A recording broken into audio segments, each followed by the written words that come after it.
Hey guys, welcome to MSV channel. நான் உங்கள் விஸ்வநாதன். நம்ம இன்னைக்கு பார்க்க போகிறது என்னன்னா, அதுக்கு முன்னாடி இந்த ஒரு வீடியோ கிளிப்பை பார்த்துட்டு வந்துடுங்க.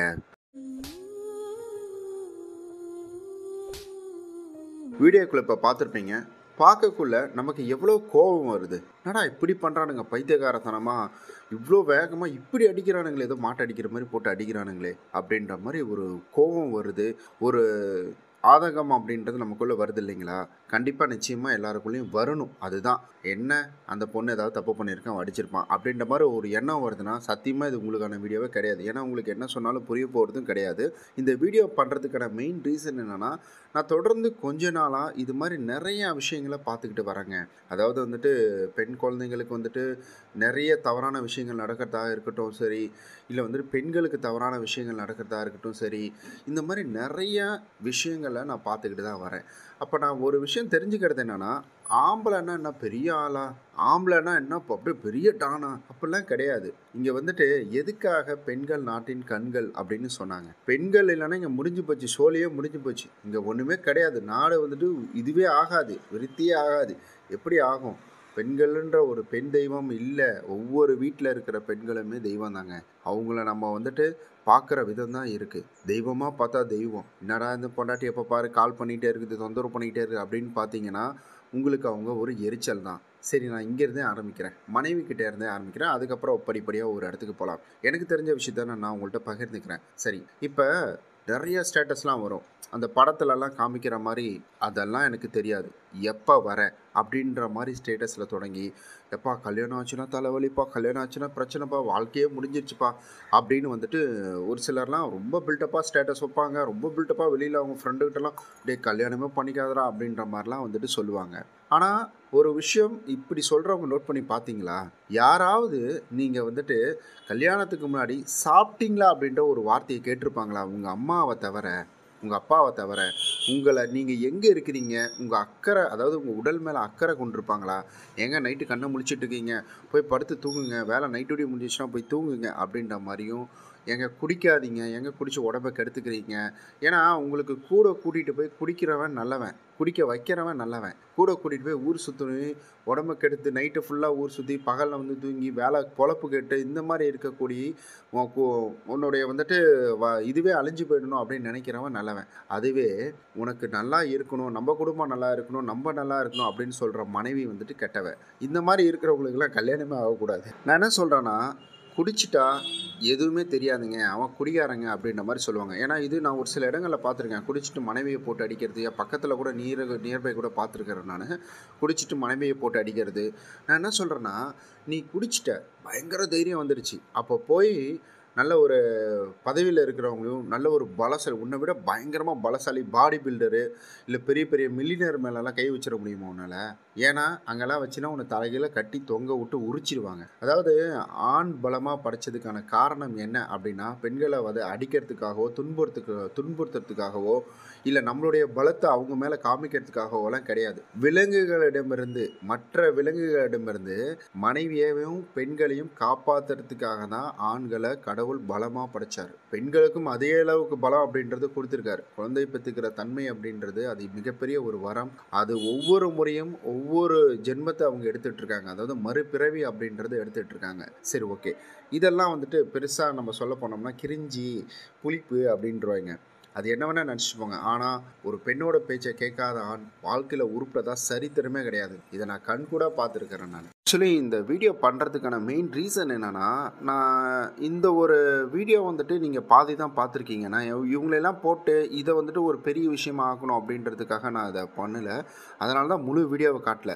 அதாவது இந்த பெண்ணை அடித்த உடனே இவன் வந்துட்டு போயிட்டான். சரி, ஓகே, அது அவங்களுக்குள்ளே இருக்கிற பிரச்சனை, ஏதோ ஒரு கேமரா மூலிமா இது வெளியில் வந்துட்டு சோஷியல் மீடியாவில் வந்துருச்சு அப்படின்னு நம்ம எடுத்துகிட்டு போயிடலாம். ஆனால் இந்த ஒரு வீடியோவை வச்சு நிறைய பேர் இதை வந்துட்டு ஒரு பெரிய ரீல்ஸாக வந்துட்டு பரப்பிட்டு இருக்கானுங்க. எப்படின்னா, அந்த அந்த மைக்கை வச்சுட்டு ஏதோ சம்திங் ஏதோ வச்சுட்டு அடிச்சிட்ருப்பாங்க. அந்த பொண்ணை வந்து பலார்னு அடிச்சிடுவான். பலார்னு அடிச்சுட்டு இவன் அப்படியே கெத்தாக நடந்து போகிற மாதிரி ஒரு பாட்டு வந்துட்டு போட்டுட்டு அப்படியே கெத்தாக நடந்து போகிற மாதிரி வந்துட்டு போடுறானுங்க. அந்த பாட்டை ரீல்ஸ் மாதிரி வந்து போட்டிருக்கானுங்க. இது எவ்வளோ பெரிய, இதை பார்க்கக்கூடிய சின்ன பசங்களாம் அப்போ வந்து லேடிஸை அடித்தாலே, நம்ம பெண்களை அடித்தாலே நமக்கு வந்துட்டு பலம் அப்படின்றது வந்துடும், நம்ம ஒரு கெத்துடா அப்படின்ற ஒரு மனப்பான்மை அப்படின்றது இந்த இடத்துல உருவாகுதுங்களா? இது வந்துட்டு ஒரு சமூகத்தில் ஒரு மிகப்பெரிய ஒரு இம்பேக்ட் அப்படின்றத கொண்டு வரும். இன்றைக்கி சின்ன சின்ன தவறுகள் தான் பெரிய இடத்துல போய் நிற்கிது. தான் பெற்றவங்க வந்துட்டு ஒரு சில இடங்களில் குடிச்சிட்டு ஒரு சில பிரச்சனைகள் பண்ணதுனால, அப்போ 90ஸ்லலாம் பண்ணதுனால, இப்போ 2Kலலாம் பார்த்தீங்கன்னா பசங்களும் வந்துட்டு அதை ட்ரை பண்ண ஆரம்பிச்சிட்டாங்க. இப்போ 2Kல இருக்கிறவங்கள நம்ம குறையே சொல்லிட முடியாது. ஏன்னா 90ஸ்ல போட்ட ஆட்டம், அப்பாக்களுடைய ஆட்டம், 90s 80ஸ்ல போட்ட ஆட்டம், அந்த வழியில் வரக்கூடிய வந்துட்டு பசங்க தான் இதை வந்துட்டு தொடர்ந்து பின்பற்றுறாங்க. இது வந்துட்டு ஒரு பேஷனாகவும் மாறி போச்சு. இப்போ படத்தில் அப்பாவும் பையனும் குடிக்கிறது, இந்த மாதிரி வந்து நிறையா விஷயங்கள் அப்படின்றது மாறி போச்சு. இது எல்லாமே நம்ம பண்ண தப்பு தான். இதில் வந்துட்டு 2K கிட்ஸ் தான் வந்துட்டு அது, 2K கிட்ஸ் தான் இது அப்படின்ற மாதிரி எதுவுமே கிடையாது. 2K கிட்ஸ்லாம் நிறையா வந்துட்டு பண்ணிகிட்டு இருக்காங்க. நம்மலாம் வந்துட்டு மூலையில் உட்காந்துட்டு இருந்தப்ப, அதுக்கு 90s கிட்ஸ் எல்லாம் தப்பாலாம் சொல்லலை.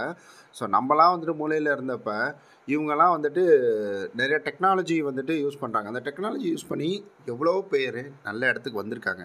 ஆனால் ஒரு 90% பேர் அதை வந்துட்டு தப்பான விதத்தில் பயன்படுத்துகிறாங்க அப்படின்றது தான் ஒரு வருத்தத்துக்குரிய விஷயமா இருக்குது. நம்மலாம் அப்போ வந்துட்டு கிரிக்கெட் விளையாண்டுட்டு அங்கே விளையாண்டுட்டு அடுத்தது வீட்டுக்கு போயிட்டு அப்படி இருந்தோம். பட் இப்போ அப்படி கிடையாது. இந்த சந்தர்ப்ப சூழ்நிலைகளால் தான் இந்த மாதிரி பிரச்சனைகள் அப்படின்றது வருது. நான் எங்களுடைய சொந்தக்காரங்களுக்கு உடம்பு சரியில்லைன்னு சொல்லிட்டு ஹாஸ்பிட்டல் போயிருந்தேன். ஹாஸ்பிட்டல் போகக்குள்ள வந்துட்டு ஒரு பையன், அவன் செம்ம போதை, நல்ல போதை. அவன் என்ன பண்ணான்னு தெரில. ஆனால் மூஞ்சி பார்த்தா குடிச்சவன் மாதிரி தெரில. ஆனால் அவனுக்குள்ளே ஏதோ ஒரு அசட்டு தெரியும். அதான் அவன் அந்த இடத்துல சொல்கிறான், நல்ல தோல் கீழே அங்கே கிழிச்சு வச்சுருக்கிறான். அந்த இடத்துல இருந்து அவன் சொல்கிறான், அவன் போலீஸ்காரர் ஏதோ பேசிகிட்டு இருக்கிறாரு, நான் வேணா இங்கே இருக்கிறவங்களோட ஒரு 10 பேர் பொம்பளைங்களோட தாலி எடுத்துட்றேன், நீங்கள் வந்துட்டு என்னை பிடிச்சின்னு போய் உள்ளே வைங்க, அப்புறமேட்டுக்கு பார்த்துக்கலாம் அப்படின்ற மாதிரி சொல்கிறான். அந்த இடத்துல அவ்வளோ அவன் ஏதோ மாத்திரையோ என்ன ஒரு டேஷோ எடுத்துருக்கிறான். அப்போ அந்த இடத்துல அவ்வளோ தவிடு தான் சொல்கிறான். அப்போ ஏன் வந்துட்டு அந்த இடத்துல அங்கே இருக்கக்கூடிய காவலர்களோட சைனை பிச்சு இழுத்துட்றேன், அங்கே இருக்கிறவங்களோட ஆம்பளைங்களோட சைனை பிச்சு இழுத்துட்றேன் அப்படின்றது அவன் வாயில் வரல. ஸோ அப்போ எப்படி இந்த சமூகம் அவனை வளர்த்துட்டு இருக்குது பாருங்களேன். சமூகன்றதை விட அவன் குடும்ப சூழ்நிலையும் அவன் எப்படி என்ன மனப்பான்மையில எல்லாம் வளர்ந்துருக்கான். இப்போ இந்த மாதிரி மனப்பான்மையில் இருக்கிறவன் அந்த வீடியோவை பார்த்தானா என்ன ஆகும்னு பாருங்களேன். அவனும் இதே பண்ணுவான். டே இப்போ அடிச்சுட்டு போனால் கெத்துடா, நம்மளும் அடிக்கலாம்டா, இன்றைக்கி மேலே கை வைக்கணும்னு இது பண்ணுறவன் நாளைக்கு வந்துட்டு இப்போ நிறையா விஷயங்கள் நடந்துகிட்ருக்கு. அதை நான் ஓப்பன் அப் பண்ணணுன்னு அவசியமே கிடையாது. ஸோ கண்டிப்பாக உங்களுக்கு தெரிஞ்சிருக்கும் எவ்வளவோ வந்துட்டு வன்கொடுமைகள் அப்படின்றது பெண்களுக்கு எதிராக நடந்துகிட்ருக்கு. இப்பயும் சொல்கிறேன், பெண்கள் அப்படின்றவங்க இல்லைன்னா நாட்டில் வெறும் ஆண்கள் மட்டும்தான் சுற்றின்னு கிடக்கணும். கொஞ்சம் வருடங்களுக்கு முன்னாடி கல்யாணத்துக்கு பெண்களே இல்லைப்பா, பெண்களே கிடைக்கல அப்படின்னு சொல்லிட்டு வெளிநாடுகளெல்லாம் திருமணம் பண்ணவங்களாம் இருக்கிறாங்க. கண்டிப்பாக அதெல்லாம் நம்மெல்லாம் பார்த்துருப்போம், இல்லைல்ல கேள்விப்பட்டிருப்போம். சொல்லப்போனால் இன்னும் நிறைய இதில் சொல்லிக்கிட்டே போகலாங்க. நான் இதோட முடிச்சுக்கணும்னு நினைக்கிறேன். உங்களுடைய வீரம், உங்களுடைய பலம், உங்களுடைய திறமை எதுவாக இருந்தாலும் சரி, திறமையை கூட நீங்கள் காட்டிக்கோங்க, அது எந்த பிரச்சனையும் கிடையாது. ஆனால் வீரம், அடக்குமுறை இது எல்லாமே வந்துட்டு நீங்கள் உங்களை விட பலசாலி கிட்ட காமிங்க. பலசாலி கிட்ட காமிக்கிறது தான் உண்மையாலும் ஆண்மை. ஆண்மைக்கான அழகு நிறைய பேர் வந்துட்டு நான் ஒரு 10 பிள்ளை பெற்றுட்டேன், 20 பிள்ளை பெற்றுட்டேன் அப்படின்ற மாதிரி நினச்சிட்டு இருக்காங்க. ஒரு பெண்ணை எந்த அளவுக்கு பாதுகாப்பாக பார்த்துக்கிறானோ அதுதான் ஆண்மை. ஒரு பெண் எந்த ஆண்கிட்ட முழுமையாக தன்னை வந்துட்டு சேஃபாக ஃபீல் பண்ணி தன்னையே அர்ப்பணிக்கிறாளோ அவன் தான் உண்மையான ஆண்மகன். இல்லை, நான் இதை உண்மையாலுமே நான் யோசித்து பார்க்குறேங்க. இது உண்மை தானே? இங்கே பார்க்கக்கூடியதெல்லாம் உண்மை தானே? நமக்கே ஒரு மாதிரி ஒரு சில நியூஸ் எல்லாம் கேட்கல. நிறைய ஆண்கள் இந்த வீடியோ பார்த்துட்ருப்பீங்க, பெண்களும் பார்ப்பீங்க. நிறைய ஆண்கள்கிட்ட நான் ஒரு விஷயம் கேட்குறது என்னென்னா, நமக்கே ஒரு சில நியூஸ் எல்லாம் வந்துட்டு சின்ன பசங்களை இப்படி பண்ணிட்டாங்க, சின்ன குழந்தைங்கள் இப்படி பண்ணிட்டாங்க, அந்த மாதிரி வந்துட்டு இந்த பெண்கள் இப்படி பண்ணிட்டாங்க, காலேஜ் படிக்கிறவங்களை இப்படி பண்ணிட்டாங்க, டாக்டராக இருக்கிறவங்களை இப்படி பண்ணிட்டாங்க அப்படின்றதெல்லாம் கேள்விப்படக்குள்ள நமக்கு வந்துட்டு எவ்வளோ ஒரு மாதிரி நமக்கே ஒரு மாதிரி கில்ட்டாக இருக்குது. அந்த நியூஸ் எல்லாம் பார்க்குறதுக்கு எனக்கு வந்துட்டு ஒரு மாதிரி இருக்குது. என்னடா இது வந்து ஆண் வர்க்கமாக இருக்கிறது வந்துட்டு ஒரு மாதிரி வந்துட்டு இருக்கே அப்படின்ற மாதிரி தான் இருக்கும். உங்களுக்கும் அதே மாதிரி இருந்ததுன்னா மறக்காமல் வந்துட்டு கமெண்டில் சொல்லுங்கள். ஸோ இனியாவது யாராவது நீங்கள் இந்த மாதிரி பண்ணிகிட்ருக்கீங்க அப்படின்னா தயவு செஞ்சு அதை விட்டுருங்க. ஏன்னா பெண்கள் இல்லைன்னா இங்கே எதுவுமே கிடையாது. மறுபடியும் அதெல்லாம் நான் சொல்ல விரும்புகிறேன். இதெல்லாம் எதையும் நான் புத்தகத்தில் படித்தோலாம் சொல்லலைங்க. நான் வந்துட்டு கண்கூட பார்த்து உணர்ந்த விஷயங்களை உங்ககிட்ட நான் பகிர்ந்துருக்கணும் தவிர மற்றபடி இதில் வேறு எதுவுமே கிடையாது. கண்டிப்பாக நான் எவ்வளவோ வாழ்க்கையில் முன்னேறினவங்களையும் பார்த்துருக்கேன், எவ்வளவோ வாழ்க்கையில் அழிஞ்சவங்களையும் பார்த்துருக்கிறேன். பெண்களை வந்துட்டு நல்ல அவங்களுடைய மனைவியை, அவங்களுடைய அப்பா அம்மாவை பத்திரமாக பார்த்துக்கிட்டு, பாதுகாப்பாக பார்த்துக்கிட்டு, பாதுகாப்போடு இருக்கிறவங்க வாழ்க்கையில் மென்மேலும் உயர்ந்துக்கிட்டு போகிறதையும் பார்த்துருக்கேன். அப்பா அம்மாவை திட்டிக்கிட்டு குடிச்சிட்டு வந்து வீட்டில் இருக்கவங்களாம் அடிச்சுக்கிட்டு வாழ்க்கையில் எங்கேயோ இருந்தவங்க ஒரு குப்பை தொட்டியில் போய் விழுந்ததையும் நான் பார்த்துருக்கேன். வாழ்க்கை மாறணும்னா இந்த குடி இதெல்லாம் வந்துட்டு நமக்கு ஒரு என்ஜாய்மெண்ட் அப்படின்னு நினச்சிட்ருக்கோம். ஒரு கட்டத்தில் நான் அந்த ஜிஹெச் எல்லாம் போய் உட்காரக்குள்ள அங்கே இருக்கிறவங்க சொல்கிறதெல்லாம் கேட்கக்குள்ளே பார்த்தீங்கன்னா, இந்த சோஷியல் ட்ரிங்க் அப்படின்னு சொல்கிறாங்க பார்த்தீங்களா, அவங்களுக்கெல்லாம் நெத்தியில் அடித்த மாதிரி இருந்துச்சு. அதெல்லாம் வந்துட்டு வீடியோவாக எடுக்கலான்னு பார்த்தேன். பட் அங்கே அனுமதி இல்லை, அதனால் எடுக்கலை. ஆனால் கூடிய சீக்கிரம் அந்த மாதிரி அனுமதியெலாம் கிடைச்சிதுன்னா கண்டிப்பாக நான் அதை எடுத்துகிட்டு வந்து உங்களுக்காக கொடுக்குறேன். இந்த வீடியோ உங்களுக்கு எப்படி இருந்தது அப்படின்றத மறக்காமல் கமெண்டில் சொல்லுங்கள். நம்ம நாளைக்கு இது போல் நல்ல ஒரு சூப்பரான வீடியோவில் சந்திக்கலாம். பெண்ணை விட ஆணை பலமாக படிச்சது காரணமே நாம அவங்களுக்கு பாதுகாப்பாக இருக்கணுங்கிறதுக்காக.